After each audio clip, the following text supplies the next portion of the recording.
John, 2-2 draw today after going 2-0 down. What drama? Yeah, I'd rather it have been a little bit less dramatic, if I'm honest. But look, it's been a great occasion. It's been a big week for the club, and we wanted to give the fans something to be happy about today. We've been on obviously this run that, at the minute obviously we still haven't managed to get that win.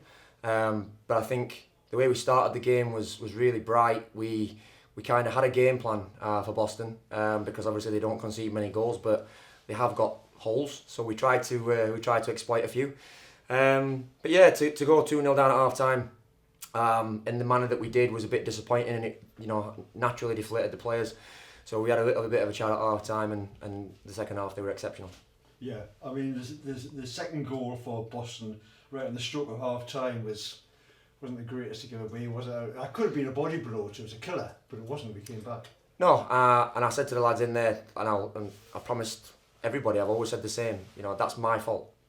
I'll take blame for the second goal, not a problem, because yes, we could all turn on and say game management. It's the 46th minute or so, we're 1-0 down, but I asked these lads to play a certain brand of football, very, very, very strong on those bravery and principles of the way we play. And I felt for Finn because I see the pass he's tried to play, but it's been pinched. They've read it, they've jumped on it, and they've scored. Now, like you say, it could have been a real body blow to him and the team.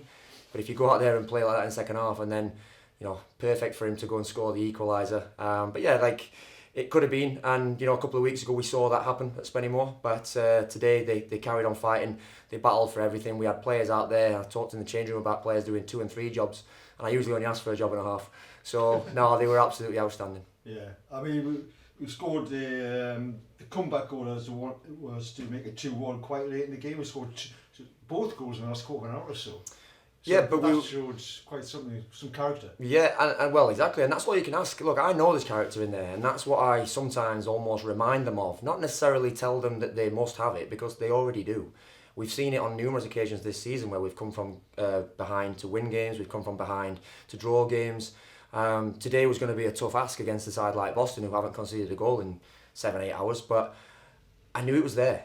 2-0's a dangerous scoreline in football, and all we were saying was, you get the first goal, the game changes. And what a great goal. JJ Hooper's come on and made a real menace of himself in the second half. Cookie and Harry Gardner have really had to work hard for the team in a slightly lopsided formation. But yeah, it's a great little ball, great little header from JJ, and what a finish from Cookie. And I'm happy for Cookie because he's been battling extremely hard to get fitter and game fit. He's at the bar, he's not quite got that goal, and today that's a hell of a finish to get us back on track. Yeah, it was indeed a great strike. And as you mentioned earlier, John, I mean, Finn Cousins also having lost the ball for the second goal for Boston. For him to finish, he's obviously absolutely delighted, which he would be to score at that time in any game. But for Finn to pop up and do that was brilliant for him. Yeah, and you know what? He's not in the changing room bouncing off the ceiling because he scored the equaliser. He's in there straight away, hand in the air, chin on his chest, saying sorry to the lads for giving the goal away, saying we could have won the game if I'd have not made that mistake. That's the kind of character he's become. I think when I first came here, I would say that Finn was an excellent prospect and a young centre-back. I think this last month not just this last month, I think probably the last few months, he's shown himself to be a real leader in the group. His desire to win headers, to win games, to make tackles, to chase back. There was one where I think we had a free kick and he sprinted the length of the pitch to try and make sure he's back there defending for the team. So I'm really happy for Finn that he got to equalise with the header. But yeah, it's just a measure of the character he's becoming.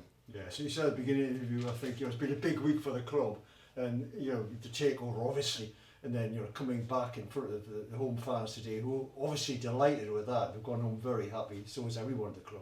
Yeah, they weren't happy with me at half time. I had a couple, probably the first time I've experienced it since I've been here. A few giving me a little bit as I walked on. So nothing too bad, just around changing. Something needs to change and things like that. But I understand that frustration. It's been a while since we won a game, and to be 2-0 down at home on a day like today, people are allowed to be frustrated. I was frustrated. We all show it in different ways. But yeah, for them to come, to support the new regime that's putting in place, and to be excited around the day, to support the lads, and like I say, 99.999 were absolutely brilliant with us, and they were there carrying us. I always say the same, once they see a little bit of a spark from this team, they go with us, and not just the goal, but before the goal, I think we started to get a fold in the game, and they came with us again. So yeah, great number through the gate. I would love to see them and more, obviously, every time we're here, and hopefully we've given them something to go away smiling about, so they do want to come back.